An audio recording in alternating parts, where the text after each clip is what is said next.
Bismillahirrahmanirrahim. Assalamualaikum warahmatullahi wabarakatuh. Alhamdulillah, setinggi-tinggi kesyukuran kita pada Allah Subhanahu wa taala yang mengizinkan kita untuk meneruskan kehidupan kita pada hari ini. Dan insya-Allah pada hari ini kita sambung lagi kuliah kita, kuliah Riyadhus Shalihin.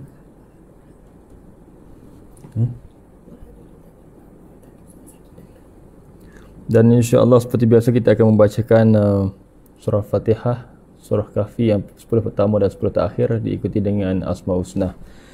Dan insya-Allah selepas itu ustazah akan muncul. Tapi hari ini ustazah kurang suaranya. Sakit tekak dengan tiba-tiba sakit tekak dan sedikit batuk. Dan insya-Allah ustazah akan sambung selepas kita selesai dengan Asmaul Husna insya-Allah. Kita mulakan kuliah pagi dengan surah Al-Fatihah. A'udzubillahi minasyaitonirrajim. Bismillahirrahmanirrahim.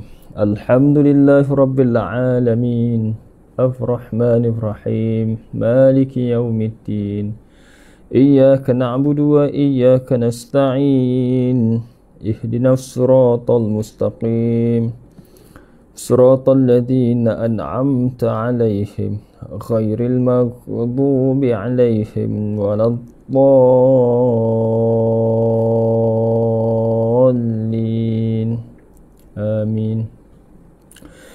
Bismillahirrahmanirrahim. Alhamdulillahilladzi anzala ala 'abdihil kitaba wa lam yaj'al lahu 'iwaja qayyiman liyunzira ba'san shadidan min ladunhu wa yubashshiral mu'minina alladhina ya'maluna as-salihati anna lahum ajran hasana ماكثين فيه أبدا وينذر الذين قالوا اتخذ الله ولدا ما لهم به من علم ولا لآبائهم كبرت كلمة تخرج من أفواههم إن يقولون إلا كذبا فلعلك باخع نفسك على آثارهم إن لم يؤمنوا بهذا الحديث أسفا إنا جعلنا ما على الأرض زينة لها لنبلوهم أيهم أحسن عملا وإنا لجاعلون ما عليها صعيدا جرزا أم حسبت أن أصحاب الكهف والرقيم كانوا من آياتنا عجبا إذ أوى الفتية إلى الكهف فقالوا ربنا آتنا من لدنك رحمة وهيئ لنا من أمرنا رشدا.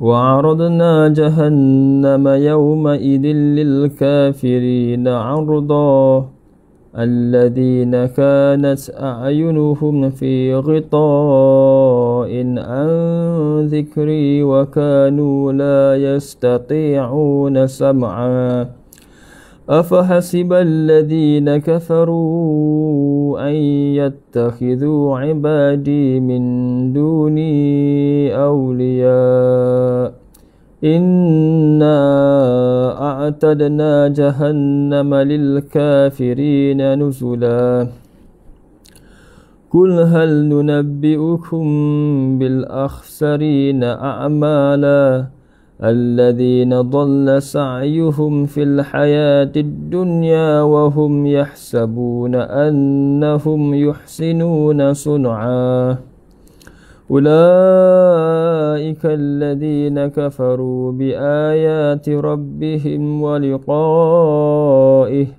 فحبطت أعمالهم فلا نقيم لهم يوم القيامة وزنا ذلك جزاؤهم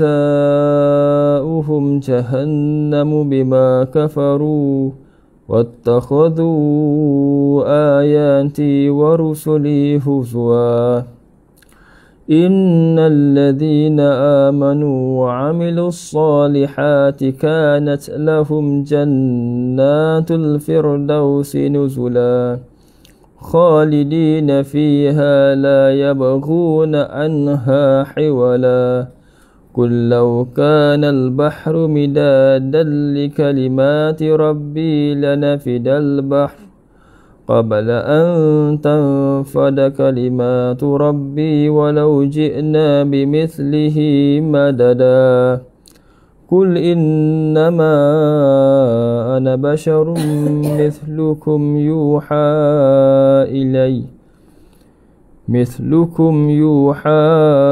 إلي أنما إلهكم إله واحد فمن كان يرجو لقاء ربه فليعمل عملا صالحا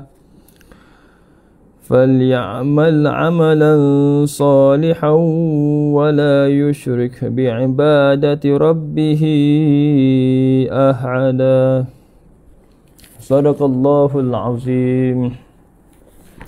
Seterusnya kita membacakan Asmaul Husna. InsyaAllah sekejap lagi Ustazah akan muncul dan bersama dengan semua. Namun Ustazah sakit tekak dan juga batuk-batuk, dan insyaAllah Allah memudahkan untuk meneruskan kuliah bersama Ustazah pada pagi ini insyaAllah. Nas'aluka ya man huwa Allahu alladhi la ilaha illa huwa rahmanur rahim المالك القدوس السلام المؤمن المهيمن العزيز الجبار المتكبر الخالق البارئ المصور الغفار القهار الوهاب الرزاق الفتاح العليم القابض الباسط الخافض الرافع المعز المذل السميع البصير الحكم العدل اللطيف الخبير الحليم العظيم الغفور الشكور العلي الكبير الحفيظ المقيت الحسيب الجليل الكريم الرقيب المجيب الواسع الحكيم الودود المجيد الباعث الشهيد الحق الوكيل القوي المتين الولي الحميد المخزي المبدئ المعين المحيي المميت الحي القيوم الواجد الماجد الواحد أحد الصمد القادر المقتدر المقدم المؤخر الأول الآخر الظاهر الباطن الوالي المتعالي البر التواب المنتقم العفو رؤوف المالك الملك ذو الجلال والإكرام المقسط الجامع الغني المغني المانع الضار النافع النور الهادي بديع الباقي الوارث الرشيد الصبور الذي ليس كمثله شيء وهو السميع البصير. اللهم صل أفضل صلاة على أسعد المخلوقات سيدنا محمد وعلى آله وصحبه وسلم عدد معلوماتك ومداد كلماتك كلما ذكرك ذاكرون وغفل عن ذكره غافلون.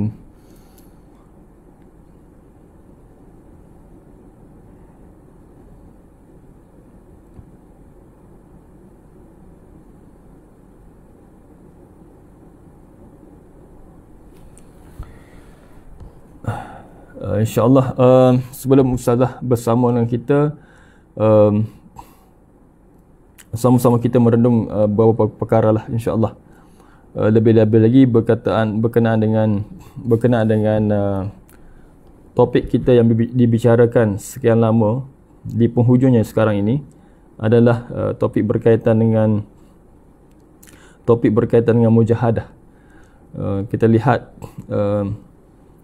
banyak kelebihan orang-orang yang bermujahadah dalam kehidupan dia, dan akhirnya pengakhiran kehidupan mereka adalah pengakhiran yang mereka inginkan, iaitu pengakhiran husnul khatimah. InsyaAllah saya akan memberikan satu ayat dalam surah Fussilat, insyaAllah sebentar lagi, kerana mujahadah ini atau bersungguh-sungguh ini dalam satu perkara pasti akan membuahkan satu hasil yang kita inginkan. Bila mana kita melakukan dengan terbaik dan kita menyerahkan kepada Allah untuk memberikan hasilnya, insya-Allah dengan berkat usaha dan tawakal itu adalah perkara yang dituntut, dan akhirnya insya-Allah membuahkan satu perkara yang kita inginkan. Kita usaha ke arah itu insya-Allah tercapai, dengan syarat kita berusaha bersungguh-sungguh. Begitulah dalam kehidupan kita. Seandainya kita berusaha bersungguh-sungguh untuk menghasilkan kualiti solat yang lebih baik dalam kehidupan kita, kita berusaha sungguh-sungguh dengan memahami makna, dan kita memperbetulkan bacaan dalam solat dengan Al-Fatihahnya, dengan surah-surahnya, dengan bacaan At-Tahiyat akhirnya. Kemudian kita berusaha, kita belajar dan kita memerhatikan maknanya agar kita faham maksudnya, lebih membuahkan hasil yang baik dalam solat kita. Kita berusaha. Jadi kita membetulkan bacaan. Kerana dalam agama ini tidak ada perkara yang perlu kita malukan untuk belajar. Walaupun kita telah berusaha, kita telah berusia, maksudnya berusia 40 tahun, 50 tahun untuk belajar Iqra, dalam membetulkan bacaan kita tidak malu. Letakkan malu di tepi, dan insya-Allah kesempurnaan dalam kita menunaikan solat semakin hampir. Dengan syarat kita mujahadah, kita bersungguh-sungguh dalam kita belajar Al-Quran. Perkara yang kita takutkan sekarang adalah ramai orang di akhir zaman ini, terutama kalangan remaja ini, ramai yang meninggalkan Al-Quran dan ramai yang tidak boleh baca Al-Quran. Lalu ramai yang tidak solat. Kalau kita tengok kajian daripada satu universiti, cabaran guru-guru sekarang adalah bagaimana mereka mendekatkan remaja sekarang dengan solat. Bila mereka mendapati ramai remaja sekarang ini tidak solat, maka secara naluri manusia adalah benda yang kita di kalangan orang yang dah faham, orang yang dah berumur ini, yang faham tentang agama sedikit Allah berikan ini, jadi kita rasa takut dengan keadaan sekarang. Dan ketidakbolehan mereka solat itu mungkin berpunca daripada ketidakbolehan mereka dalam membaca Al-Quran.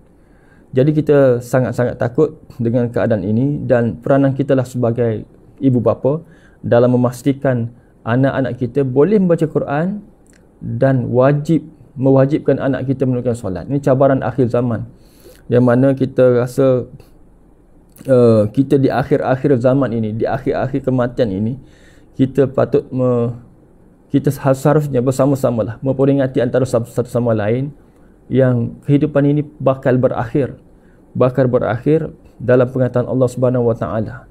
Jadi memastikan mereka menunaikan solat, bersungguh-sungguh belajar dengan Al-Quran bersungguh-sungguh, kemudian menghayati bacaan, kemudian insya-Allah Allah memberikan satu hasil yang baik dengan kualiti solat yang kita lakukan, insya-Allah. Di samping itu juga kita bermujahadah dalam usaha kita harian, dalam pekerjaan kita, bersungguh-sungguh kita fokus dalam pekerjaan kita dalam mencari keberkatan Allah Subhanahu Wa Taala. kita cuba untuk mengelak daripada perkara-perkara yang lara dalam pekerjaan kita. Kita mencari satu kekuatan melalui kerja yang bersungguh-sungguh, dan insya-Allah suatu hari nanti hasil ataupun gaji yang kita miliki itu adalah gaji yang kata diberkati oleh Allah Subhanahu Wa Taala. Ustazah dah muncul, insya-Allah. Jadi saya tak apalah. Ni dah. Maksudnya. Jangan ringan. Cuba jawab soalan orang ke. Jadi insya-Allah. Jadi bila Ustazah berada di tepi saya tidak ada idea dah. Habis semua dah idea dah. Jadi insya-Allah kita ada satu kata masuk. Saya sini. InsyaAllah kita meraihkan semua dululah yang berada di FB dan juga di TikTok. Okay.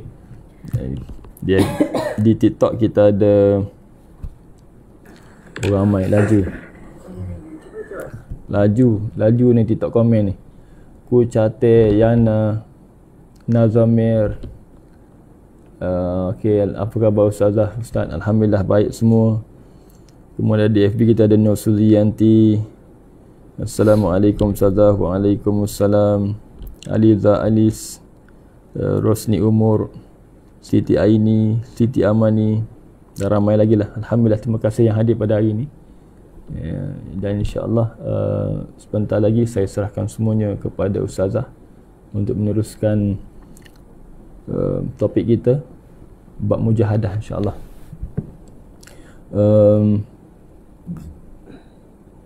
Ustazah dah bersedia? Tak bersedia? Maknanya je tengok soalan ke apa ke. Soalannya semua Ustazah apa khabar je? Dah. Dia tanya khabar je soalan dia. Jadi jawapannya mudah saja. Alhamdulillah. Saya Alhamdulillah sihat. Ustazah kurang sihat. Jadi insya-Allah saya sambung sikit lagi dah Ustazah. Kemudian bila mana kita berusaha bersungguh-sungguh dalam satu perkara dan satu sudut kita kena lihat kepada hasil dia lah, yang mana Allah janjikan kepada mereka yang betul-betul mujahadah dan juga istiqamah dalam kehidupan mereka ini, insya-Allah ada sesuatu menanti pada mereka, iaitu syurga. Syurga sebagaimana dalam surah Al-Fussilat Allah berfirman, A'udzubillahi minasyaitonirrajim.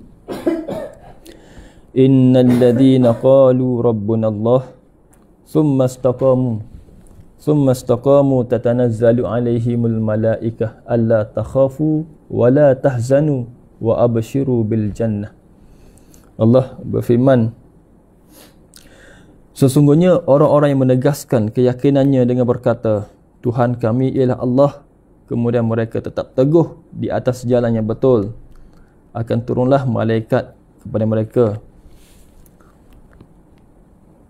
Akan di sini menuliskan bahawa malaikat turun dari semasa ke semasa dan menilhamkan dengan memberi ilham, janganlah kamu bimbang, kemudian janganlah kamu takut, dan diperlihatkan syurga kepada mereka. Diperlihatkan syurga, wa absyiru bil jannah, dan diperlihatkan syurga kepada mereka sebagaimana yang kita inginkan. Masya-Allah. Ada ulama menuliskan bahawa jangan takut dan jangan bimbang ini ketika saat kematian. Kerana apa? Kerana kita takut akan kita meninggalkan anak-anak kita, isteri kita, suami kita, harta kita dan sebagainya. Tetapi lebih besar adalah kita juga akan takut dengan azab ataupun dengan pelbagai cabaran alam kubur dan juga pada mahsyar dan sebagainya. Tetapi diberitahu melalui malaikat adalah jangan takut dengan semua perkara itu, dunia ni yang kita tinggalkan, dan jangan takut dengan harapan cabaran menanti di hadapan. Kerana apa? Kerana mereka ini mereka yang selalu sebut Allah itu adalah Tuhan kita. Allah itu Tuhan. Dan apa juga perkara, mereka meletakkan Tuhan di hadapan mereka dengan meyakini bahawa Allah itu Maha melihat, Maha kuat, Maha hebat, Maha perkasa dan sebagainya.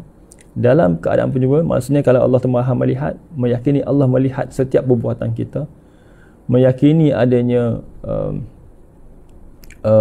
rakib dan atid di sebelah kita, dengan yang meyakini malaikat yang mencatat kiri dan kanan, yang meyakini bahawa setiap amalan kita pasti akan dihitung.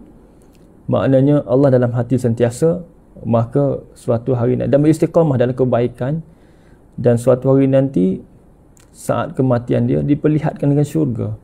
Wa absyiru bil jannah, diperlihatkan syurga. Jadi kita bertanya sendiri, telah banyak nikmat yang kita terima, tetapi bila kita terima nikmat syurga itu, dia menghapuskan segala-gala kesusahan, kesulitan kehidupan ini. Orang ini yang terpilih oleh Allah Subhanahu Wa Taala, moga juga kita juga terpilih, diperlihatkan dengan syurga terus saat kematian kita, dan juga kita rasa bahagialah. Sebab itu kadang-kadang kita lihat ramai yang meninggal diberikan husnul khatimah. Bagaimana kita belajar sebelum ini, antara tandanya adalah tahi berpeluh. Yang kita lihat pula dalam masyarakat kita ini, kadang-kadang mati seorang itu adalah dia tersenyum. Kadang-kadang lebih hebat daripada itu, kadang-kadang kita lihat ada air mata mengalir. Dan juga itulah antara perkara yang kita inginkan dalam kehidupan ini, adalah kembalinya kita kepada Allah Subhanahu Wa Taala dengan hati yang tenang dan sejahtera setelah kita meraih kejayaan sebenar, iaitu memperolehi syurga Allah Subhanahu Wa Taala. Dan insya-Allah kita istiqamah, kita mujahadah dalam kehidupan kita untuk meraih sebaik mungkin ganjaran yang Allah timpakan kepada kita, Allah berikan kepada kita. Kalau kita lihat betapa kasih dan sayangnya Allah ini diberi dengan kadang berlebih-lebihan. Satu kehidupan yang kita kata kita hidup hari ini dengan berlebih-lebihan nikmatnya. Kadang-kadang bila kita fikir balik, bila mana Allah berikan sesuatu ganjaran tu, terlebih-lebih Allah beri. Contohnya macam mana kita sebut alhamdulillah, tamla'ul mizan, dia punya ganjaran, memenuhi mizan besar. Kemudian bila kita sebut subhanallah wa bihamdi subhanallahil azim, sangat berat di timbangan. Kita pun sebut macam tu saja, tetapi ganjaran Allah beri kepada baik sangat-sangat banyak pada kita, menunjukkan betapa kasih dan sayangnya kepada kita, menunjukkan bahawa Allah inginkan semua umatnya ke syurga Allah Subhanahu Wa Taala. Begitu juga dengan zikir-zikir yang lain, seandainya disebut dengan penuh keikhlasan dan disebut penuh penghayatan, zikir Allahu Akbar, besar ganjaran dia. Subhanallah, besar ganjaran dia. Kemudian zikir-zikir yang lain memberi manfaat untuk apa? Untuk kita meraih pahala sebanyak-banyaknya, walaupun kita tak sedar bahawa benda itu adalah hebat di sisi Allah Subhanahu Wa Taala. Jadi insya-Allah kita melakukan sebaik mungkin dalam kehidupan kita, istiqamah dalam kebaikan. Dan insya-Allah Ustazah setelah bersedia, insya-Allah moga diberi kesihatan suara yang baik dan kesihatan badan yang baik, insya-Allah. Wallahu a'lam. Assalamualaikum warahmatullahi wabarakatuh.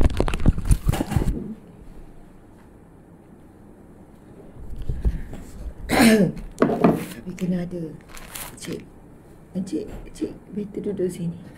Pasal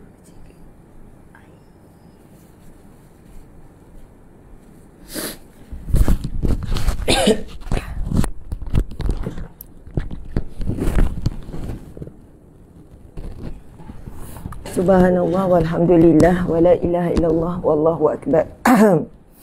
A'udzubillahi minasyaitonirrajim. Bismillahirrahmanirrahim. Assalamualaikum warahmatullahi wabarakatuh. Sorry ya. Alhamdulillahi rabbil alamin.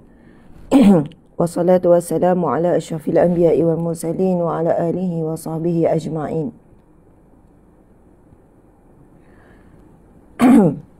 Rabbi yassir wa la tu'assir, Rabbi tamim bil khair. Allahu akbar, Allahu akbar, Allahu akbar. Ada orang dia ketika di tanah suci lagi dia dah demam, sesema, batuk. Tapi saya ni, dan ada orang bila dah balik Malaysia baru sakit-sakit kan.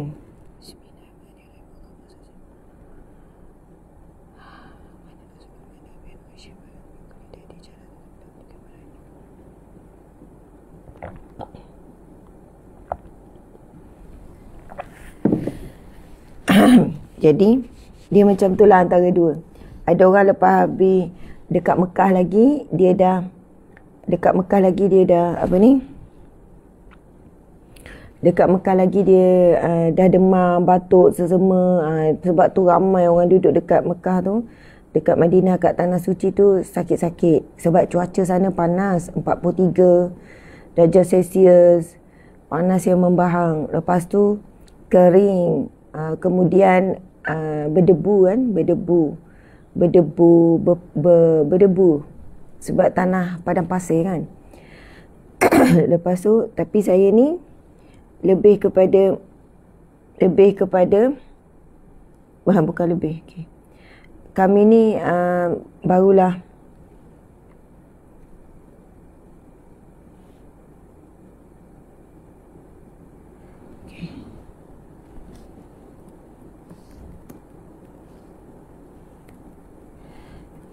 kejap ya.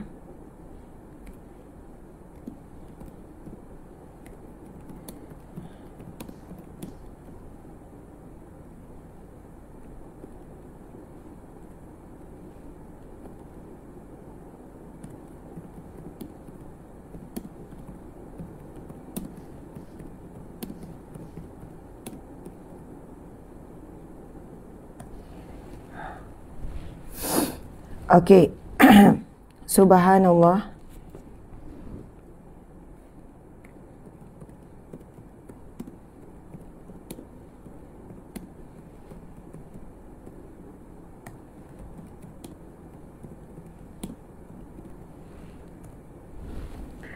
Okey, subhanallah walhamdulillah, muslimin muslimat. Jadi saya sakit selepas dah balik. Dia baru datang macam demam, batuk, sesema, macam tu.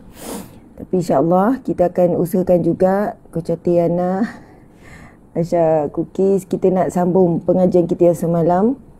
Tak sihat ke? Semoga cepat baik. Ya, macam tu lah ya. Normal lah tu, tak sihat sikit-sikit ya. Okay.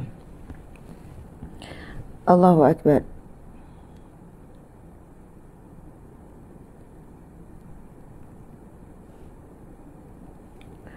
Auzubillah minasyaitanirrajim. Bismillahirrahmanirrahim. Berkali nak mula ni. Okey, kita dah baca dah semua. Saya mendoakan semua dalam keadaan sihat walafiat, semua dalam keadaan baik. Okey, kita baca lagi sekali. Kita ulang lagi sekali hadis yang berkaitan dengan yang kita akan bincangkan hari ini, itu berkaitan dengan sujud. Kita boleh buka kitab Riyadhus Salihin kita, hadis yang ke-13. Ia merupakan hadis ke-13 dalam kitab Riyadhus Salihin. Allahu Akbar. Macam tu ya, dia tak fokus.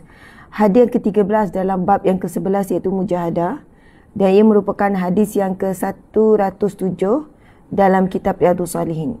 Hadis yang ke-107 dan kitab Riyadhus Salihin. Okey. Kita baca ya sama-sama hadis ni. Auzubillahi minasyaitanirrajim. Bismillahirrahmanirrahim. An Abi Abdillah wa yuqal. An Abi Abdillah. Okey, semua ikut ya. An Abi Abdillah wa yuqal Abu Abdurrahman Sauban radhiyallahu anhu maula Rasulillah sallallahu alaihi wasallam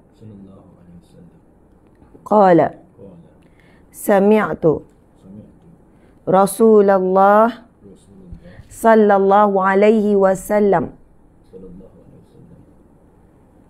yaqul alaika bikasrati sujud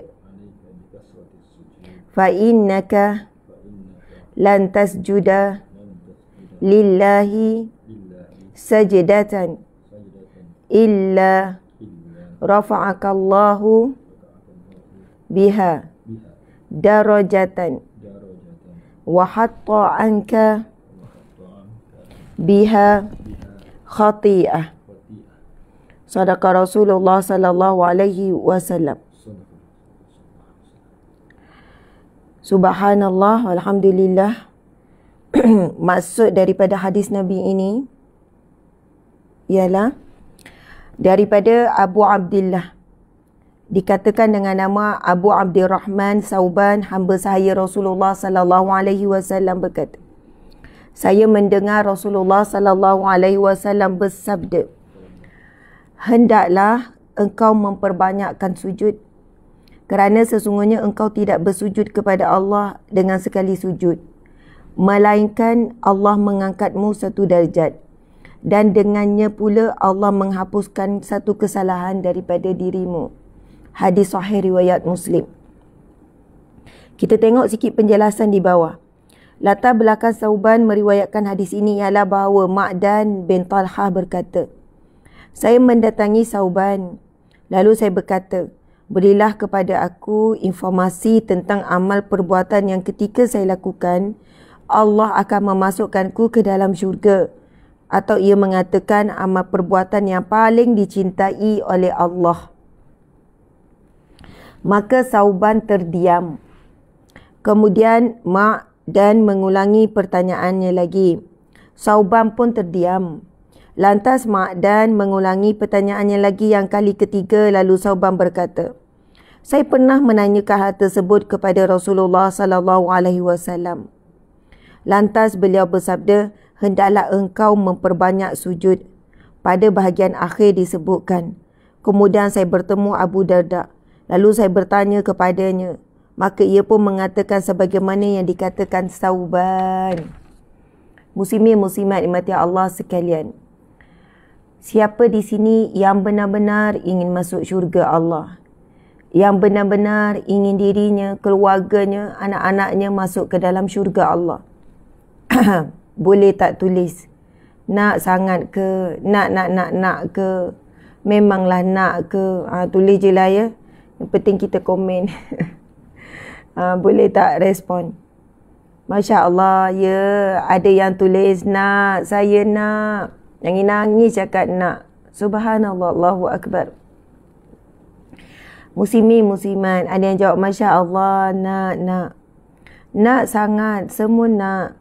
Sauban ni siapa? Muslimin, muslimat. Sauban ini adalah pembantu Rasulullah, yang menyediakan air wuduk, yang bantu siapkan makanan, yang memenuhi apa saja kebutuhan ataupun keperluan Nabi SAW. Maksudnya di antara insan yang terpilih untuk dekat dengan Nabi SAW. Sebab itulah subhanallah, ramai sahabat Nabi yang bertanya kepada Sauban. Dan soalan ataupun keinginan kita nak masuk syurga hari ini, keinginan yang sama juga tuan-puan sekalian oleh sahabat-sahabat, oleh para sahabat, nak masuk syurga sebab mereka dah rasa nikmat hidup bersama Nabi SAW.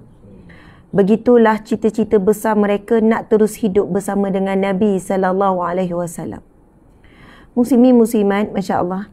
Minta maaf cik suami, saya tolong ambil buku yang Madinah tu.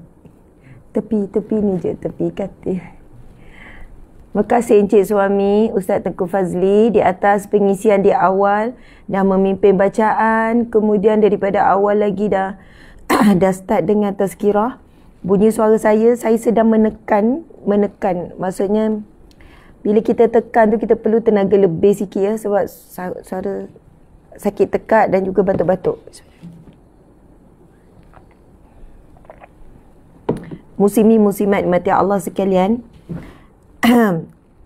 Pada tangan saya ada sebuah novel. Dan berapa kali pun saya baca, saja saya baca banyak kali, saya akan menangi teresak-esak. Tuan-puan sekalian. Dan inilah novel terbaik seumur hidup saya. Siapa peminat novel kat sini? Siapa peminat novel?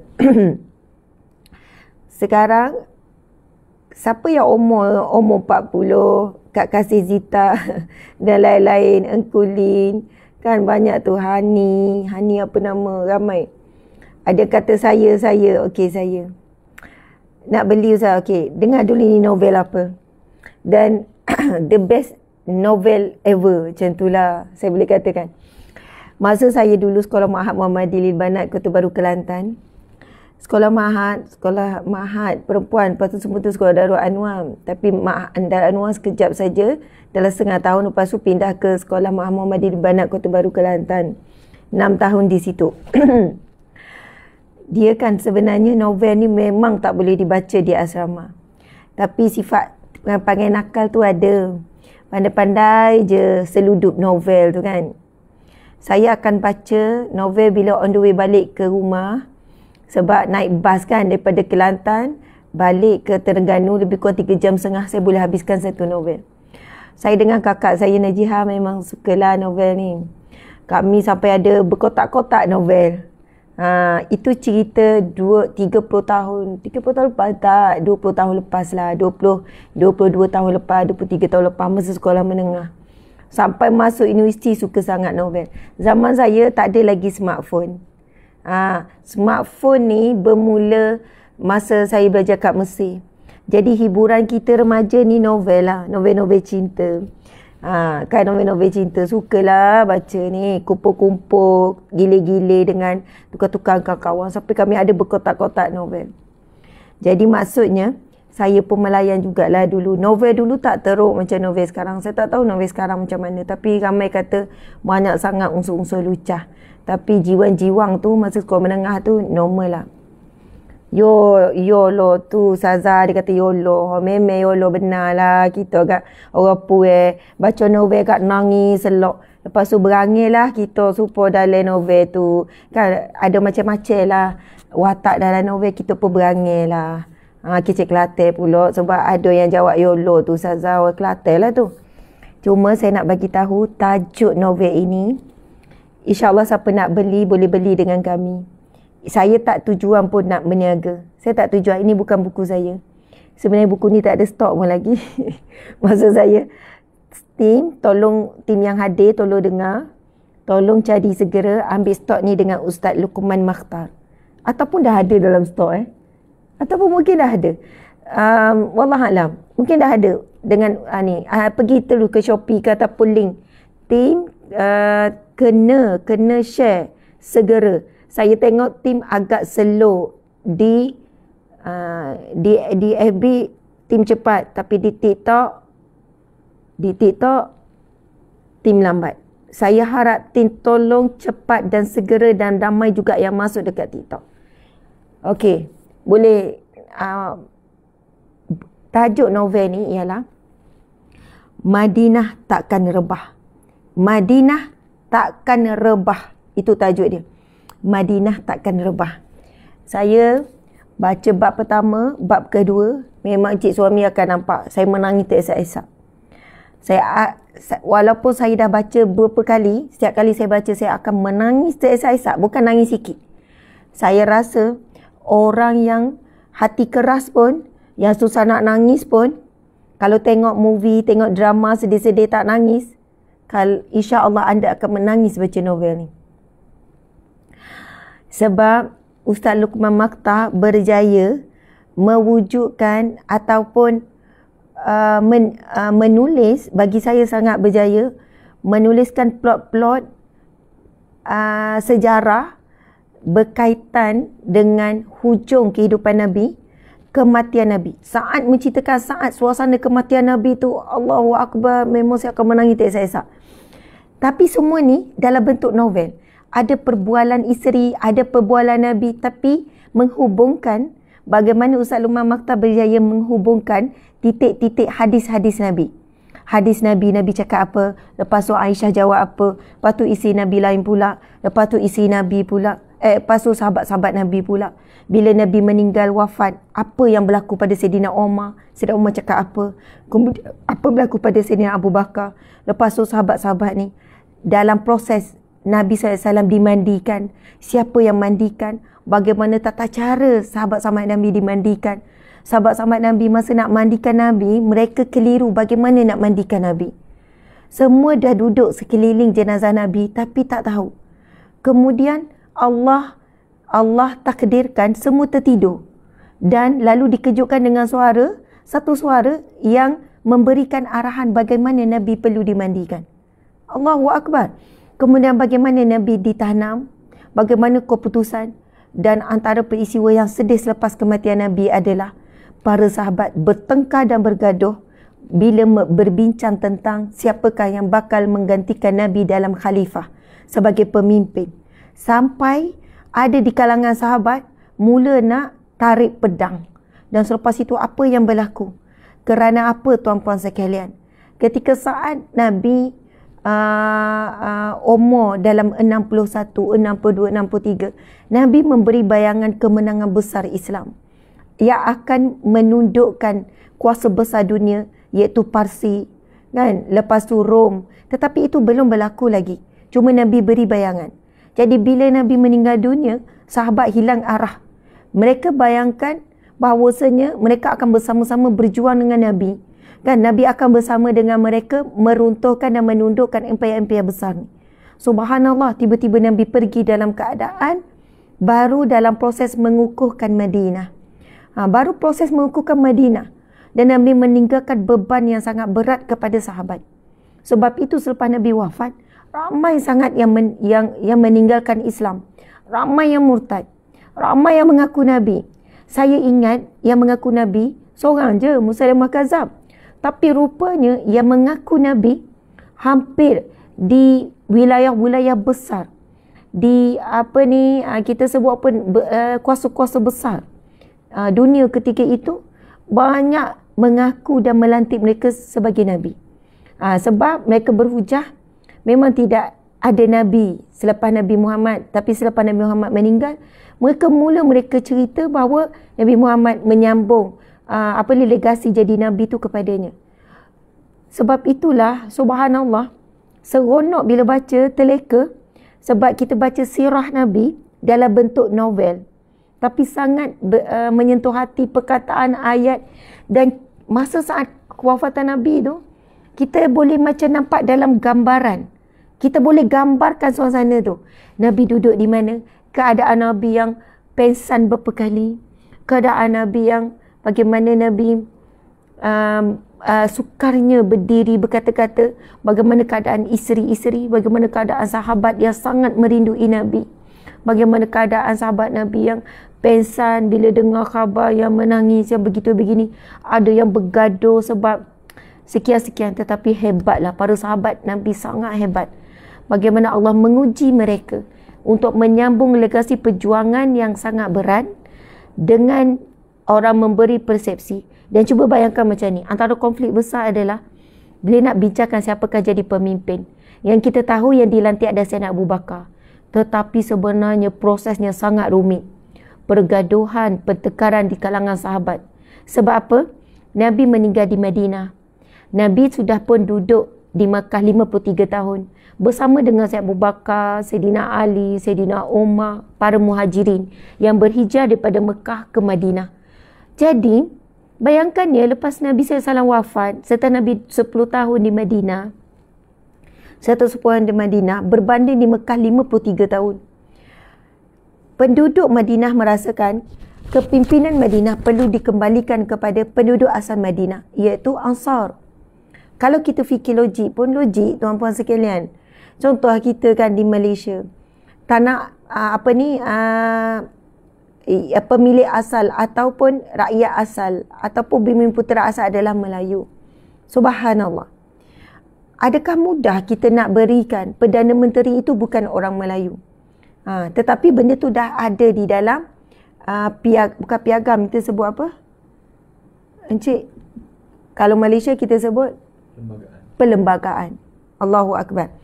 Tuan-puan dimati Allah sekalian, bukan mudah ya penduduk Madinah selepas Nabi wafat. Nabi ialah Nabi, tapi selepas Nabi wafat, mereka merasakan kepimpinan untuk negara mereka sendiri, tanah air mereka sendiri, mestilah di kalangan penduduk asal Madinah.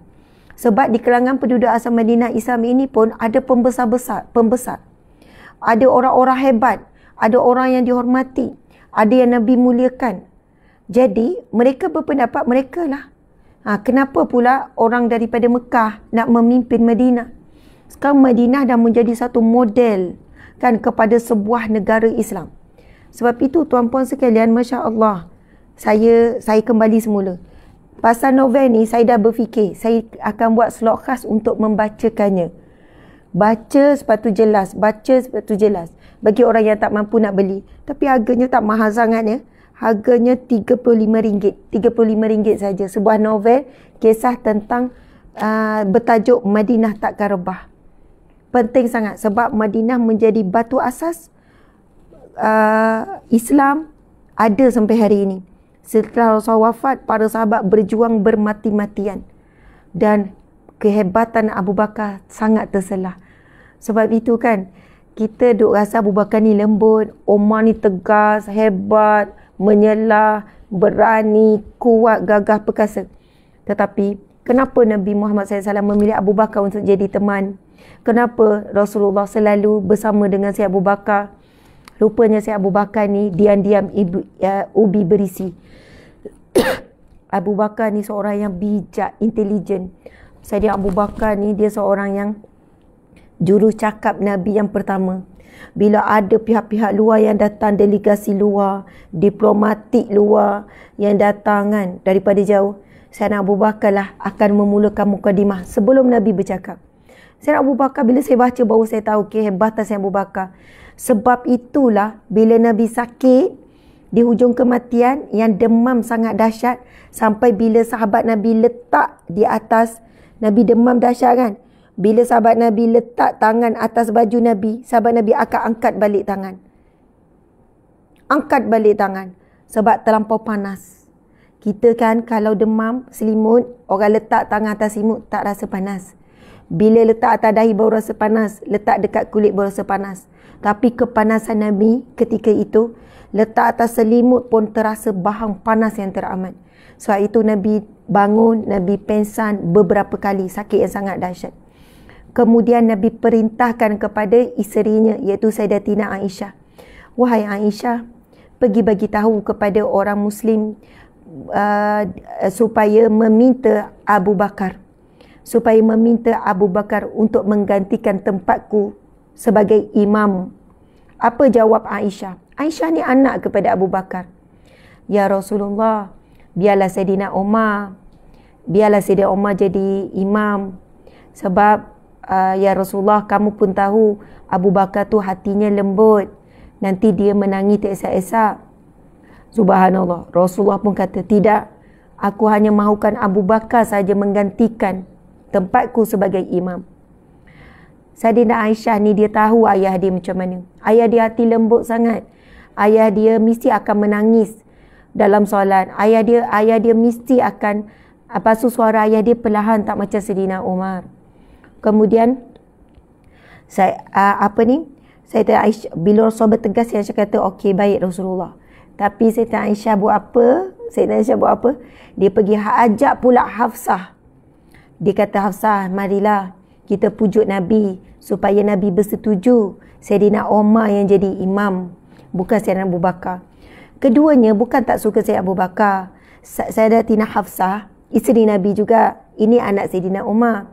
Sayyidina Hafsah dan Sayyidina Aisyah, dia tahu bahawa Sayyidina Abu Bakar sangat lembut kan, seorang yang berjiwa lembut, suara pun perlahan. Mereka berdua merasakan Sayyidina Umar lah yang sesuai gantikan Nabi. Suara tegas, kan, suara tinggi, kuat, sekian-sekian, dan hatinya lebih cekal, macam tu lah. Lepas tu Sayyidina Hafsah pun pergi juga jumpa Nabi sama dengan Aisyah. Rasulullah lagi marah. Sahabat tuan-puan sekalian, Rasul lagi marah. Rasul kata, cukuplah kamu berdua ni. Kamu berdua ni tak ubah seperti, saya tak ingat, tapi dalam novel ni diceritakan, kamu berdua ni tak ubah seperti, adalah Nabi bagi gambaran. Aku sudah katakan, tidak akan ada sesiapa yang, maksudnya Nabi enggan, Allah juga enggan. Maksudnya sampai Nabi guna ayat Nabi enggan, Allah juga enggan. Macam tu. Maksudnya Nabi pun tak mahu selain daripada Abu Bakar. Allah pun tidak mahu daripada Abu Bakar menjadi imam. Oh, hebat. Lepas tu apa yang berlaku? Mereka pun bagi tahu. Dua isteri Nabi bagi tahu. Nabi tak mampu jadi imam dan Nabi mahu Abu Bakar jadi imam. Kebetulan masa tu dah nak solat, Sayyidina Abu Bakar duduk jauh sikit. Sayyidina Abu Bakar jauh. Tapi masa tu umat Islam sudah bersedia untuk solat. Umat Islam dah bersedia untuk menunaikan solat. Saya tak ingat solat apa, Zuhur ke Asar ke, dah bersedia. Jadi mereka mencari-cari Sayyidina Abu Bakar. Mana Sayyidina Abu Bakar? Mana Sayyidina Abu Bakar? Tu jadi imam. Tiba-tiba orang utusan, subhanallah, dia sebenarnya nak cari Abu Bakar tapi tak jumpa. Dia pun terus nampak Umar. Dia pun berkata, Sayyidina Umar, kamulah orang yang paling patut di kalangan kami jadi imam. Akhirnya Sayyidina Umar jadi imam. Rasulullah bila dengar, bila tahu Sayyidina Umar, Rasulullah daripada tak larat, Rasulullah bangun dan Rasulullah tunjukkan kemarahan. Rasulullah ulang lagi, aku tidak mahu jadi imam melainkan Sayyidina Abu Bakar. Kisah ini mengangkat bagaimana kehebatan Sayyidina Abu Bakar. Rupanya Sayyidina Abu Bakar ada kelebihan yang Rasulullah menyalahkannya. Rasulullah mengiktirafnya walaupun sahabat-sahabat tak nampak lagi. Rupanya lepas itu kata-kata Sayyidina Abu Bakar sangat berbisa. Sebab itulah bila ditanya kepada Rasulullah, siapakah orang yang paling kamu sayang? Rasulullah ada menjawab dalam hadisnya. Nabi kata, Sayyid Abu Bakar. Abu Bakar. Orang yang paling aku cintai, orang yang paling aku sayang di kalangan sahabat. Okey, kita nak kembali semula. Minta maaf ya, melencong. Muslimin muslimat yang dimati Allah sekalian. Semua kisah saya baca tadi tu ada dalam ni. Memang tuan-puan sekalian, novel berkaitan dengan Rasulullah, para sahabat, isi Nabi, tajuknya Madinah Takkan Rebah. Novel yang saya baca beberapa kali pun air mata teresak-esak menangis. Siapa yang nak boleh dapatkan daripada kami. Okey, muslimin muslimat dimati Allah sekalian. Tadi kan saya tanya soalan apa? Siapa nak masuk syurga? Kita tanya lagi sekali. Cuba jawab dengan semangat, dengan bersungguh-sungguh. Siapa yang nak masuk syurga? Kan? Bagaimana kesungguhan kita nak masuk syurga? Jadi, begitulah juga para sahabat bersungguh-sungguh nak masuk syurga. Mereka dah rasa nikmat hidup dengan Nabi, seronoknya hidup dengan Nabi, bagaimana bahagia bila mata melihat wajah Nabi, bagaimana bahagianya telinga tu mendengar suara Nabi, bagaimana seronoknya boleh peluk Nabi, bagaimana seronoknya kan hidup dapat pimpinan Nabi. Kalau hari ni kita dengar majlis ilmu kita dah seronok, kita hadir usrah dah seronok, bayangkan kalau duduk usrah tetapi Nabi yang menyampaikan. Jadi mereka ni dah biasa hidup dengan Nabi, mereka memang keinginan kuat nak hidup di syurga bersama dengan Nabi. Sebab itulah Sauban ini bertanya soalan yang sama. Sahabat-sahabat Nabi pula tanya pula Sauban, kan, bagaimana, apakah amalan yang boleh memasukkanku ke dalam syurga? Lalu apa jawapan, apa sabda Nabi yang kita baca ni? Saya mendengar Rasulullah SAW bersabda, hendaklah engkau memperbanyakkan sujud, kerana sesungguhnya engkau tidak bersujud kepada Allah dengan segala sujud, melainkan Allah mengangkatmu satu darjat, dan dengannya pula Allah menghapuskan satu kesalahan. Allahu Akbar. Jadi muslimin muslimat dimati Allah sekalian,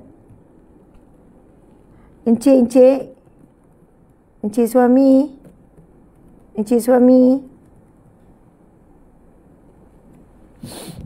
Allahu Akbar.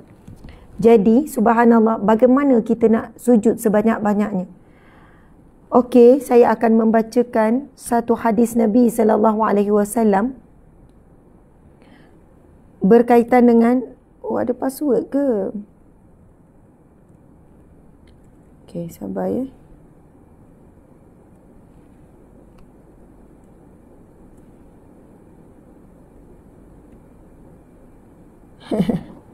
Sekejap. Allahu Akbar. Bila sakit tekak, lepas tu sekian-sekian. Okey. Hadis berkaitan 12 rakaat. 12 rakaat dan Allah akan bina rumah di syurga. Subhanallah, Allahu Akbar. Muslimin muslimat dimati Allah sekalian. Kita dah baca berapa hadis berkenaan dengan sujud. Anda boleh tengok kuliah Riyadhus Shalihin yang sebelum, yang 3 minggu yang sebelum. Sujud, selain daripada berlama sujud, sujud yang diperlukan juga adalah sujud yang kerap dan sujud yang banyak. Macam mana kita nak sujud yang banyak? Allahu Akbar.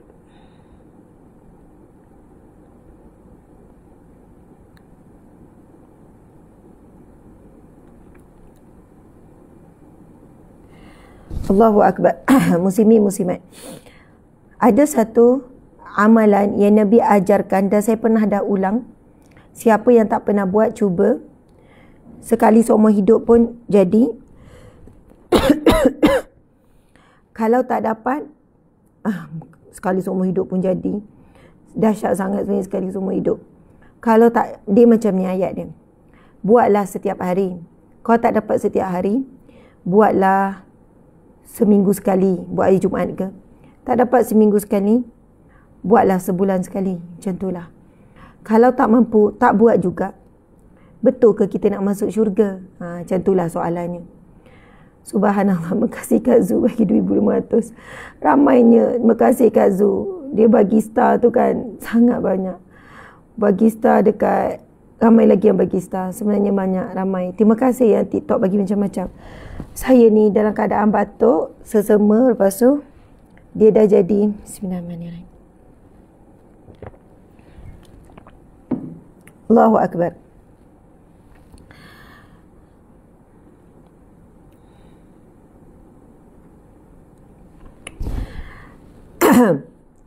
Kalau betul kita nak masuk syurga Allah, kita pasti kuat buat amalan ni. Sebab beberapa hadis yang kita baca ni memang menyebutkan tentang apa? Tentang bab kelebihan sujud dan tuntutan untuk memperbanyakkan sujud. Jadi, muslimin muslimat dimati Allah sekalian, hadis sahih ya, ini hadis sahih. Berkenaan dengan Nabi SAW bersabda, "Ma min 'abdin muslimin yusalli lillahi kulla yawmin sinta 'ashrata rak'atan tatawwu'an ghaira faridah illa banallahu lahu baitan fil jannah." Yang bermaksud tidaklah seorang hamba Muslim yang mengerjakan solat kerana Allah dalam satu hari 12 rakaat sebagai tatawwu' dan bukan fardu, melainkan Allah akan membangunkan untuknya sebuah rumah di syurga. Okey. Sabda Nabi ni menyebutkan tentang satu ibadah solat 12 rakaat. Solat 12 rakaat yang mana ia merupakan tatawwu' ataupun sunat. Dan ia bukan solat fardu. Ia bukan solat fardu. Dia bukan solat fardu. Melainkan Allah akan membangunkan untuknya sebuah rumah di syurga. Rumah di syurga ni istana, tuan-puan sekalian. Betul. Semua nak masuk syurga. Saya nak. Tetapi sejauh mana kita benar-benar kuat berusaha untuk masuk syurga? Itu persoalan kita sekarang. Benarkah kita nak masuk syurga? Benar. Semua jawab benar. Tak tipu, saya tak tipu. Tapi sejauh mana kuat kita berusaha untuk masuk syurga? Itu yang menjadi titik perubahan dalam hidup kita.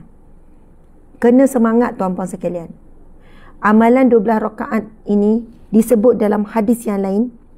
Subhanallah. Ini hadis yang lain pula. Barang siapa yang mengerjakan solat sunat sebanyak 12 rakaat dalam sehari semalam, akan dibangunkan untuknya sebuah rumah di syurga, istana di syurga. 12 rakaat itu adalah 4 rakaat sebelum zuhur, 2 rakaat setelah zuhur, 2 rakaat setelah maghrib, 2 rakaat setelah isya, dan 2 rakaat sebelum solat subuh. Ini dalam hadis yang lain, hadis riwayat Tirmizi dan Ibnu Majah. Hadis yang pertama menyebutkan tentang Allah akan bina rumah di syurga adalah hadis sahih. Hadis sahih riwayat Muslim. Tetapi hadis yang menjelaskan tentang apakah solat sunat 12 rakaat yang Nabi maksudkan dalam satu hari, yang mana Allah akan bina rumah di syurga, ia menjelaskan, mendetailkan. Okey, masing-masing tulis ya, apakah solat 12 rakaat tu. 12 rakaat itu bermula kalau hari subuh tadi, 2 rakaat sebelum subuh. Kemudian sekejap lagi zuhur, kita buat solat 4 rakaat sunat. Niatnya adalah sunat qabliyah. 4 rakaat tu kita buat 2 rakaat bagi salam, 2 rakaat bagi salam. Lepas tu kita pun solat zuhur 4 rakaat. Lepas dah solat zuhur 4 rakaat, solat lagi 2 rakaat selepas zuhur. Faham ya, muslimin muslimat? Okey, lepas tu 2 rakaat selepas maghrib, 2 rakaat selepas isyak. Tuan-puan ingat macam ni lah. Maghrib isyak lepas 2, tak ada sebelum. Lepas tu asar tak ada. Zuhur paling banyak. Saya nak ingat benda ni, saya letak Zuhur solatnya bila campur sunat semua 10 rakaat.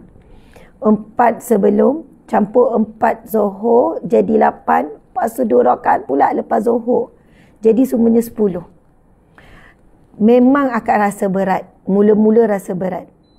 Tapi lama-lama kita akan rasa Allah akan meringankan solat tu untuk kita. Lepas tu yang kita akan rasa selain daripada itu, dia macam ni tau. Subuh, 2 rakaat sebelum subuh tu memang besar. Boleh tak tolong carikan hadis yang berkenaan dengan, ada lagi tentang bab solat tim, solat berkenaan dengan solat sunat waktu Zuhur ni, yang 4 rakaat selepas Zuhur tu. Masya Allah. Ya, sebelum Zuhur memang 4, tapi ada hadis Nabi berkenaan dengan kelebihan solat 4 rakaat pula selepas Zuhur. Kita kan lepas subuh kita keluar kan, sama ada pergi kerja, uruskan, lepas tu sibuk uruskan rumah tangga, itu ini ni. Lepas tu dalam tengah sibuk-sibuk kita dengan urusan dunia ni, dengan sibuk-sibuk urus ni, tiba-tiba kita berputus sekejap, berhenti sekejap, pause dengan dunia, berhubung dengan Allah, pemilik dunia. Dan waktu kita berhubung tu, Masya Allah, kita berhubung melalui solat dengan jumlah yang banyak. Dia akan memberikan kita kerehatan daripada kepenatan kita berurusan dengan dunia. Kerehatan mental, kerehatan emosi, kerehatan fizikal.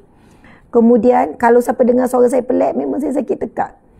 Kemudian Allah akan membimbing kita menyambung urusan kita selepas itu dengan lebih lancar dan lebih baik. Dan dia akan memberikan kepada kita semangat yang lebih untuk kita meneruskan pula bila balik pada rumah, balik pada tempat kerja, kan nak sambung pula kerja di rumah. Energi yang kita akan dapat daripada amalan ni sangat luar biasa. Dan apa sekaligus kita dapat, kita akan dapat memperbanyakkan sujud.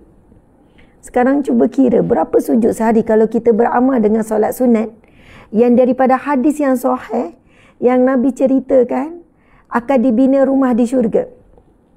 Puan-puan sekalian, kalau kita tak ada rumah di syurga, rasa-rasanya kuat tak laluan kita nak masuk syurga? Rumah dah ada kat syurga. Ceritanya rumah kita sudah dibina di syurga. Hadis Nabi SAW, siapa yang menunaikan 12 rakaat tatawuk iaitu sunat, dan ia bukan fardu, akan dibina baginya rumah di syurga. Allah akan membina baginya rumah di syurga. Sebab itu kalau kita tanya, fikir-fikir balik, orang yang ada rumah di syurga dengan orang yang tak ada rumah di syurga, mana lebih kuat possibility, kemungkinan untuk masuk syurga? Sudah tentu lebih kuat orang yang rumah dah ada di syurga. Persoalan kembali semula, benarkah kita betul-betul nak masuk syurga Allah? Kalau kita betul-betul nak masuk syurga Allah, insya-Allah kita takkan rasa amalan ini begitu berat. Ada orang kata macam ni, siapa yang nak ubah hidup dia? Siapa nak dapat income 10,000? Siapa yang nak sekian-sekian? Dalam satu program motivasi kan, nak, semua nak 10,000, cuma nak 10,000. Lepas tu pecamat motivasi ni kata, kamu bukan sekadar dapat 10,000, kamu akan dapat 100,000. Bahkan kamu akan dapat 1 juta pertama sebelum 1 tahun. Lagi semangat berkobar-kobar. Nak. Step pertama, step kedua, step ketiga. Okey, untuk step keempat, kelima, keenam, kamu kena bayar. Tak apalah tu kan. Ceritanya, kita berkobar-kobar buat. Siang malam usaha. Sanggup gini. Begitu begini. Siang malam usaha. Sebab apa? 10,000 tu nampak. 100,000 nampak. 1 juta tu nampak. Terus nampak nak beli apa sekian-sekian. Terus nampak boleh buat apa. Terus nampak sekian-sekian, nak tutup hutang, nak ada financial freedom, lepas tu nak bawa mak ayah pergi haji, nak pergi umrah, nak macam-macam lah kita nak buat. Benda tu nampak di dunia. Kita pun tak tahu mati tu anytime kan. Tapi yang Nabi sebut, tapi benda tu tak pasti. Benda tu tak pasti. Tapi yang Nabi sebut dalam hadis akan dibina rumah di syurga, benda tu pasti. Janji Nabi itu paling benar. Janji Allah itu paling benar. Benda tu pasti. Tidak akan dimungkiri oleh Allah dan Nabinya dan Rasulnya. Tapi kenapa kita tak kuat nak buat? Sebab sebenarnya cita-cita kita itu banyaknya pada lidah saja. Banyak pada lidah saja. Muslimin muslimat. Banyak pada lidah saja. Nak juga nak. Tetapi yang membezakan orang yang betul-betul nak dengan hanya nak pada lidah adalah pada perbuatan. Kalau kita kira satu hari kita solat fardu saja, kalau 5 kali, berapa kali kita sujud? Subuh ada 2 kali sujud, subuh 4 kali. Sujud kan 2 kali. Subuh 4 kali. Lepas tu Zuhur 8 kali. Asar 8 kali. Maghrib 6 kali. Isyak ni. Jadi semua berapa kali? Berapa kali sujud kalau solat fardu saja? Dan cuba bayangkan kita tambah pula solat sunat 12, jadi banyak sujud. Maka kita akan menepati hadis yang kita baca ni, iaitu Nabi bersabda, kan hendaklah engkau memperbanyakkan sujud. Nabi bersabda, hendaklah engkau memperbanyakkan sujud. Kerana setiap kali kamu sujud, kamu akan diangkat darjat, dan kamu akan darjat akan diangkat, dan kamu akan diampunkan dosa. Muslimin muslimat, orang yang jaga solat, orang yang banyak sujud, sudah tentu dia orang yang sangat dekat dengan Allah. Orang yang akhirnya kalau sebelum dia banyak solat, dia kurang taat dalam perintah-perintah yang lain, insya-Allah dia akan mula jadi orang yang taat kepada Allah. Sebab apa? Ada orang akan tanya soalan, Ustazah, kalau orang tu tak tutup aurat, seksi tapi dia buat juga 12 rakaat, ada juga ke? InsyaAllah tetap ada. Apa yang akan berlaku dalam hidupnya? Jika dia benar-benar inginkan syurga, Allah akan berikan dia kekuatan untuk mengikuti perintah Allah yang lain. Kalau dia mampu buat ibadah sunat, insya-Allah perkara-perkara yang wajib Allah berikan dia hidayah dan taufik, kemampuan untuk taat juga. Jangan kita cakap, sunat beria buat, yang wajib tutup aurat tak buat lagi. Tak boleh cakap begitu, muslimin muslimat. Sebab dia buat amalan sunat itu, akhirnya Allah akan meringankannya. Allah akan buka jalan untuknya menjadi hamba Allah yang lebih taat kepada semua perintah. Okey, muslimin muslimat mati Allah sekalian. Mudah-mudahan kita semangat untuk memperbanyakkan sujud. Okey, sekarang tadi yang apa ni berkaitan dengan solat rawatib yang muakkad, antaranya ada lagi sebenarnya hadis lain berkaitan dengan khusus 5 rakaat solat sunat zuhur. Okey. Ini 12 rakaat. Yang 4 rakaat saja tu.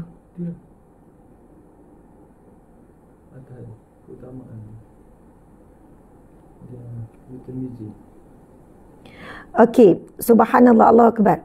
Ada hadis yang lain berkenaan dengan berkaitan dengan solat zuhur. Okey, hadis sahih riwayat Tirmizi.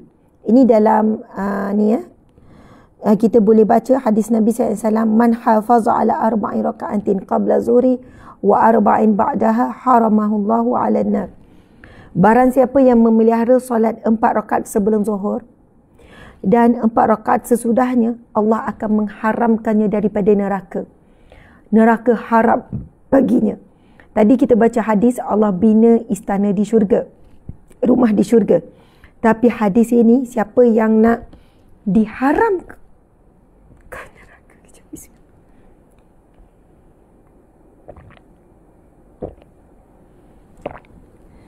ada yang tanya lagi, Ustazah ulang lagi berapa tu?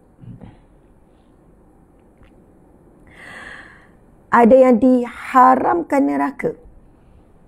Baiklah, pilihan yang kedua, Ustazah macam berat je 12 rakaat sehari. Pilihan kedua adalah 8 rakaat.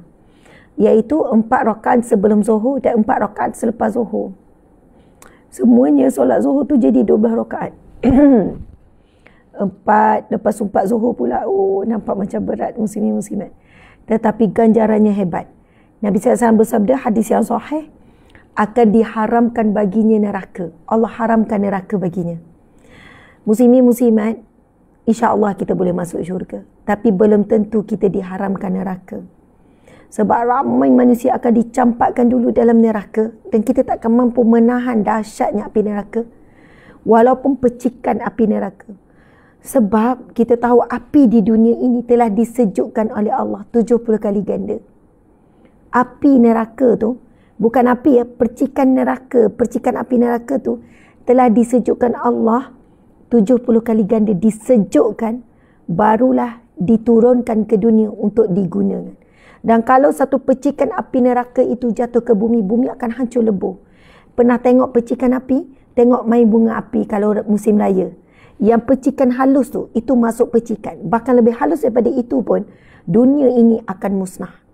Kita tak akan mampu menahan azab api neraka walaupun sesaat. Tak akan mampu.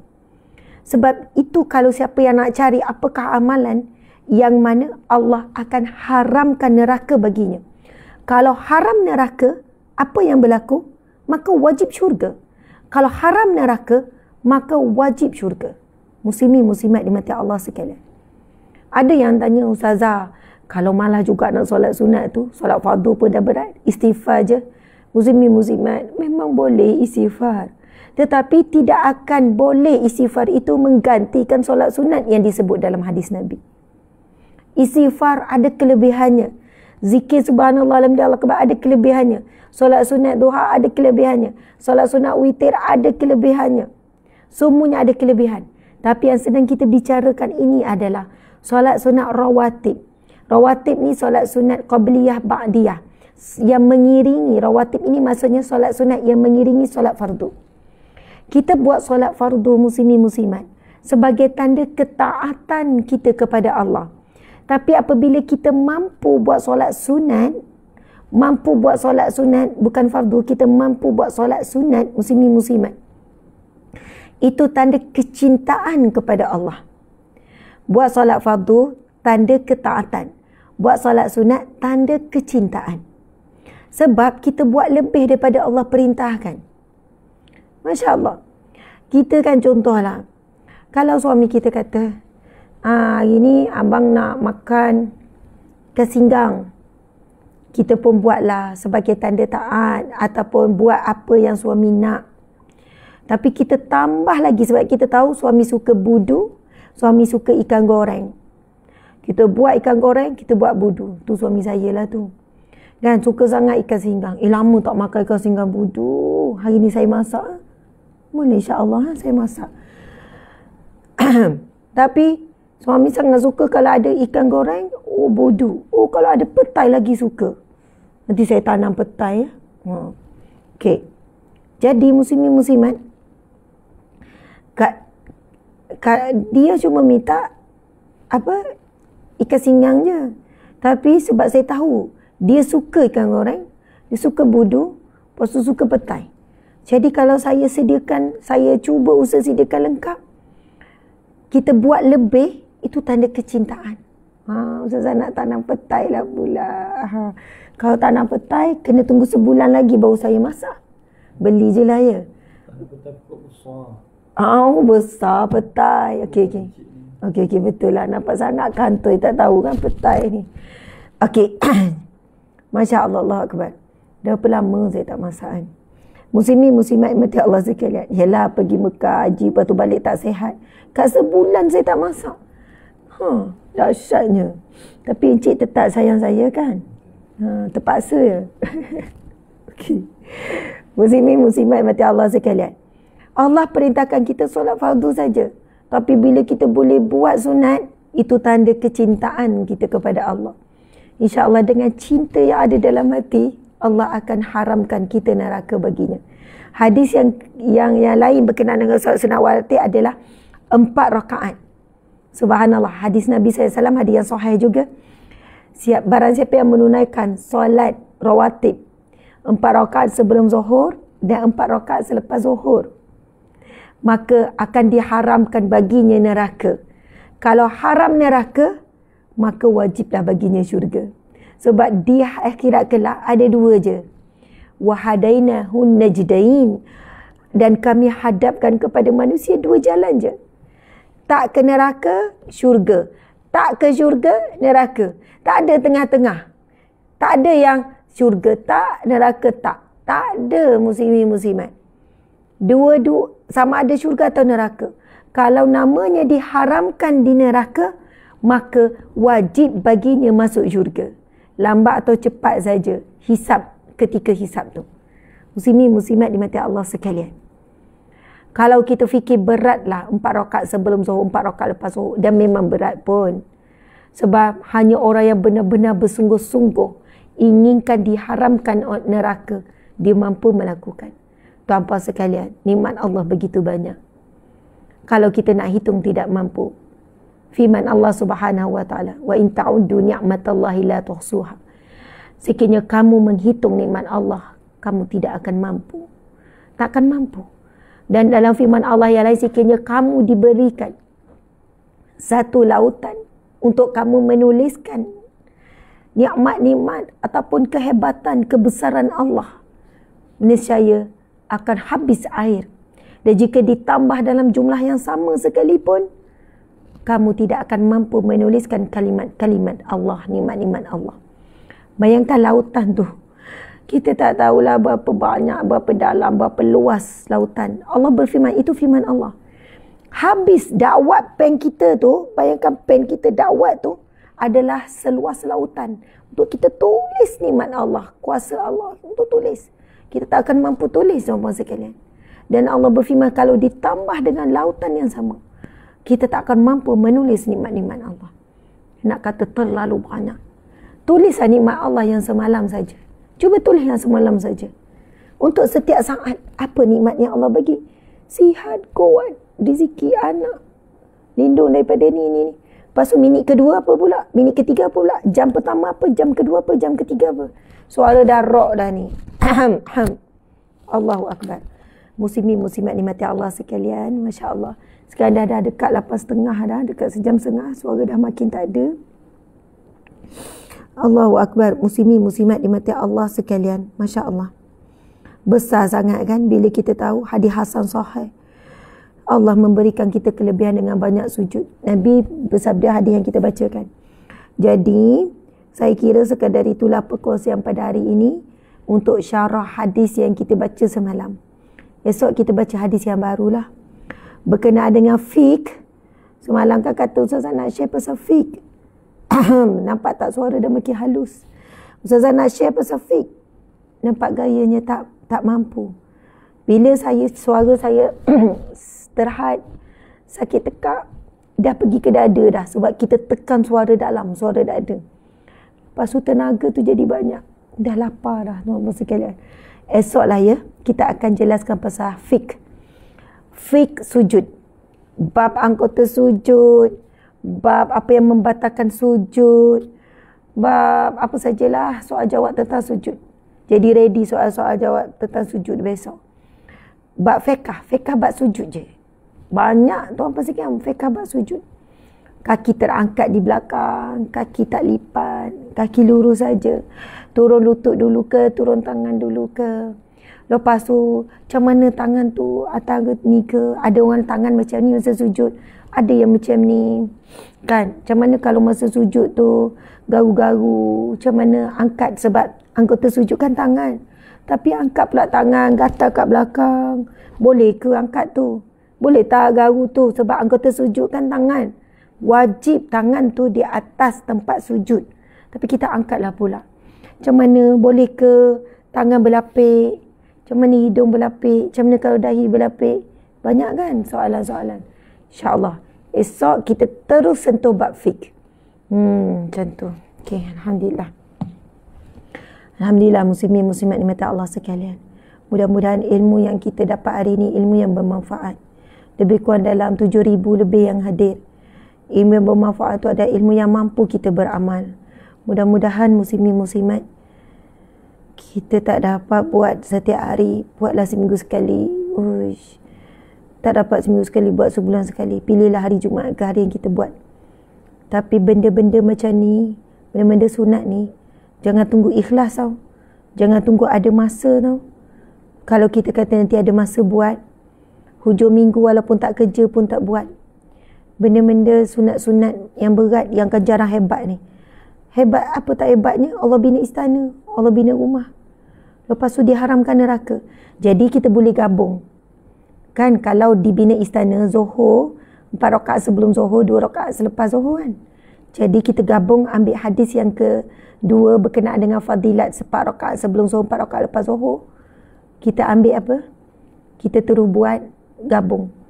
Kita ambil juga yang 12 rakaat, tetapi kita tambah Zuhur tu jadi 4. Gabung terus. Jadi dapat dua-dua. Dibina istana di syurga, kemudian diharamkan neraka. Sebab kita takut juga dapat masuk syurga sebab istana dah ada, rumah dah ada. Tapi takut diazab dulu dan neraka sebab dosa yang begitu banyak. Jadi kita nak dua-dua. Kita nak confirm syurga, nak haram neraka. Jadi kita buatlah amalan tu, insya-Allah. Itu hadis yang sahih, tak perlu ragu.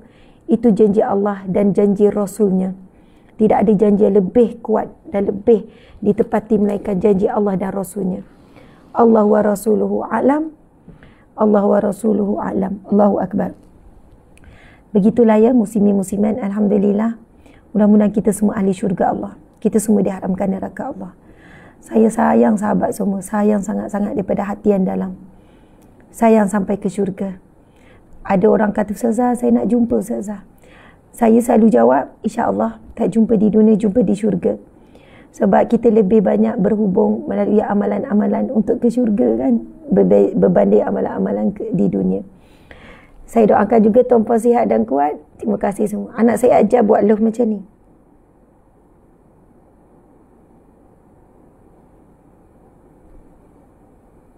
Jadi Atikah lah dia kata, Umi cuba buat love lain pula. Susah sikit lah saya rasa. Lebih senang macam ni. Okay, sayang semua kerana Allah, kerana Rasulullah SAW. Kita tangguhkan majlis ilmu kita dengan tasbih kafarah dan surah Wal-As. Subhanakallahumma wa bihamdika asyhadu an la ilaha illa anta astaghfiruka wa atubu ilaik. Bismillahirrahmanirrahim. Wal-'asr innal insana lafi khusr illa allazina amanu wa 'amilus solihati wa tawassaw bil haqqi wa tawassaw bis sabr. Kak Zu bagi lagi. Zuria Sikim ni, tuan-puan, kalau ada nampak nama Zuria Sikim, tuan-puan boleh follow. Orang perempuan nak dapat semangat, nak bangkit, yang terutamanya wanita-wanita ibu tunggal, boleh follow. Dan sebenarnya ramai sangat orang bagus-bagus yang kita boleh follow. Subhanallah. Kak Zuria, sebab saya bagi Kak Zu je, Kak Zuria Asikim ni orang yang sentiasa mengekalkan vibe positif. Saya tahu dia sentiasa ada ujian yang berat dalam hidupnya, tetapi dia sentiasa cuba vibe positif sepanjang masa untuk postingnya. Macam itulah.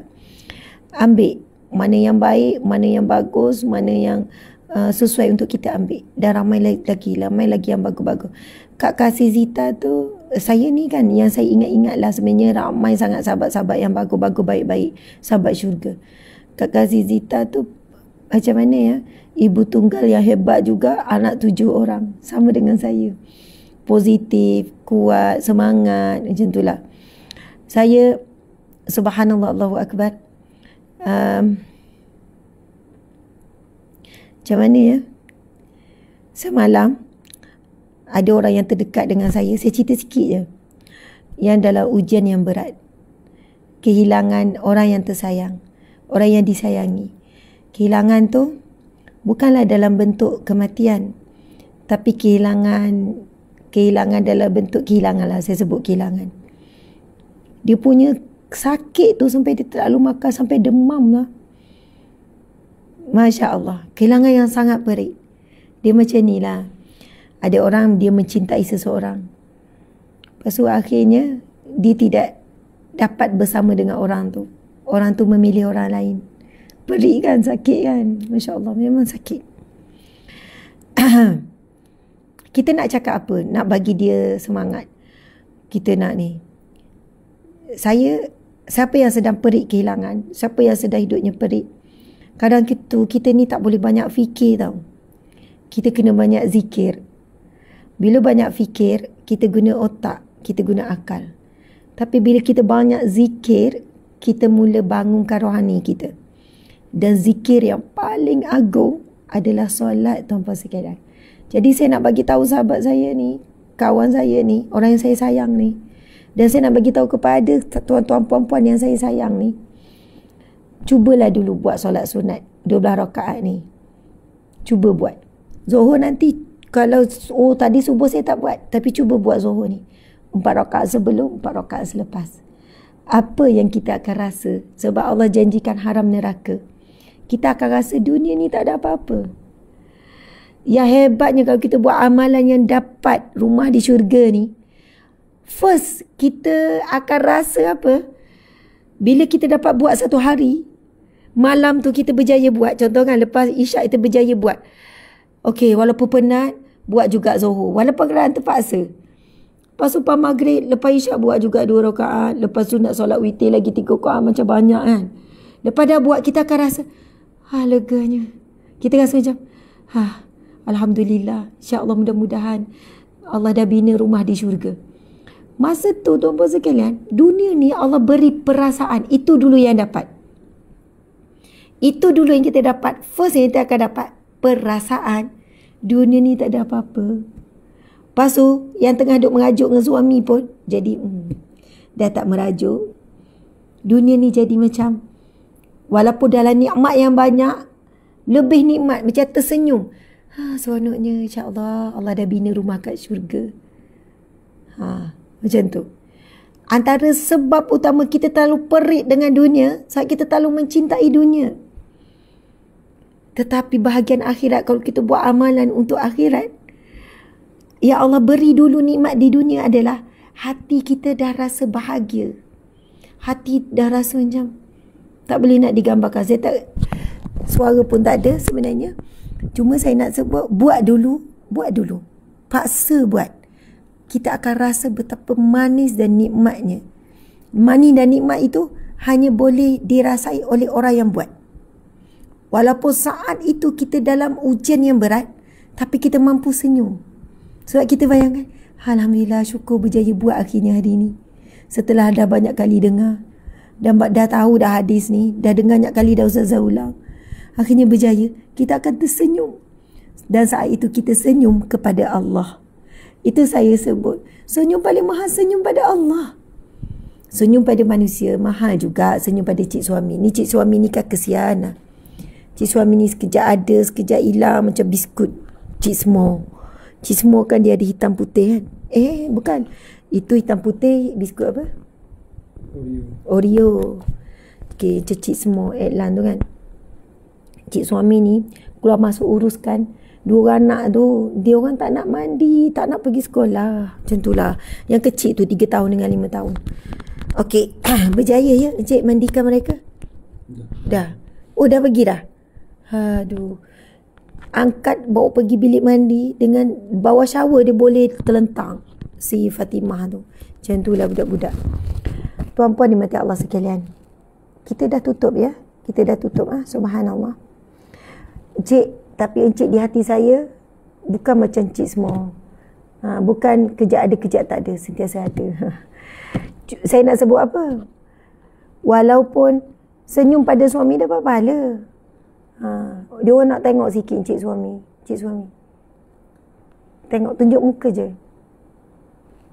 Ni tak nampak sini. Yes, subhanallah. Okay. Senyum pada suami dapat pahala. Senyum pada manusia dapat pahala. Tapi saya nak sebut senyum pada Allah tu. Maksud saya senyum pada Allah tu, janganlah pula kata ustazah buat ajaran sesat. Senyum. Senyum pada siapa? Saya senyum pada Allah. Dia tersenyum sendiri tu. Lepas dah buat, sebab susah nak buat 12 rakaat ni. 4 rakaat sebelum zuhur, lepas 4 rakaat lepas zuhur, susah, berat. Tapi bila dah buat tu, kita pun macam tersenyum. Itu maksud saya. Masa tu kita sebenarnya senyum bukan pada sesiapa. Saya bayangkan saya tersenyum kepada Allah. Sebab saya bayangkan, alhamdulillah, senyum. Dan senyuman itu senyuman yang paling mahal. Masya Allah. Sebab kita ni kata senyum bila bahagia, bila gembira, senyum bila jumpa manusia. Tapi bila senyum boleh buat amalan yang Allah janjikan syurga dan Allah janjikan dapat haram neraka, kita akan senyum. Penat tapi dah buat tu penat, tapi senyum. Masya Allah. Itulah senyum paling mahal. Kita tersenyum kepada pencipta kita, iaitu Allah Subhanahu Wa Taala, yang paling sayang kita. Suami kita sayang kita terhad. Kan cik kan? Saya kalau borak-borak kan, cik macam mana kalau saya meninggal? Okey, macam tu je lah. Kan manusia terhad. Lepas kita meninggal, lepas tu mungkin dia kahwin lain, dia sayang orang lain pula. Kan? Cik kahwin lain tak lepas saya meninggal? Oh, laju eling. Sekarang saya percaya, lepas saya meninggal saya tak berapa percaya. Macam tu lah. Cinta manusia sangat terhad, sangat rapuh. Cinta Allah lah yang paling kuat.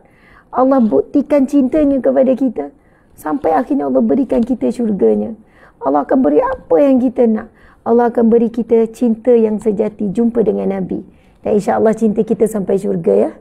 Amin. Cia. Okay, kita sudahi dengan tasbih kafarah dan surah Wal-Asr. Masya Allah. Subhanakallahumma. Bismillahirrahmanirrahim. Subhanakallahumma wa bihamdika asyhadu an la ilaha illa anta astaghfiruka wa atubu ilaik. Bismillahirrahmanirrahim. Wal-'asri innal insana lafi khusr illa allazina amanu wa 'amilus solihati wa tawassaw bil haqqi wa tawassaw bis sabr. Sadaqallahu azim. Hasbunallahu wa ni'mal wakil. Hasbunallahu wa ni'mal wakil. Hasbunallahu wa ni'mal wakil. Cukuplah Allah bagiku dan dialah sebaik-baik penolongku. Dialah sebaik-baik pelindungku. Amalkan selalu zikir tu. Saya ucap terima kasih yang selalu sudahkan. Saya tengok di TikTok dan di FB pun sama. Bila saya nak habis kuliah, dia akan tulis hasbunallahu wa ni'mal wakil. Istiqamah dia tulis. Supaya ramai-ramai yang baca. Hasbunallahu wa ni'mal wakil. Hasbunallahu wa ni'mal wakil. Rock kan suara saya, rock. InsyaAllah esok Allah mengembalikan semula suara. Ya, insyaAllah. Hasbunallah wa ni'mal wakil. Hasbunallah wa ni'mal wakil. Itu zikir yang sangat hebat. Cukuplah Allah bagiku, dialah sebaik-baik penolong, dialah sebaik-baik pelindung. Hasbunallah wa ni'mal wakil.